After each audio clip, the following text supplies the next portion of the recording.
Ni association TMH Tamatave 2 dia manolotra ho antsika jiaby. Finale Miss Vacances 2e édition. Izay atao amin'ny espace La Faza Club ny sabotsy fahenany volana Jolay 2024 manomboka amin'ny 7 aligny. Ny lanonana dia eo ambany fiahin'ny solombavambahoaka voafiditra amin'ny distriktan'i Tomasina faharoa, Rola Jonas sy Thierry Favori miaraka amin'ireo ben'ny tanàna voafidy amin'ireo commune 12 ao amin'ny distriktan'i Tomasina faharoa.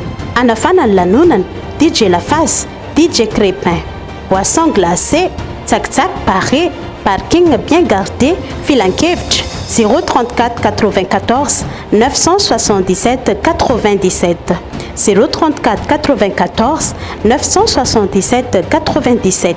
Vide pidirana 10,000 ariary, invitation couple roa alina ariary.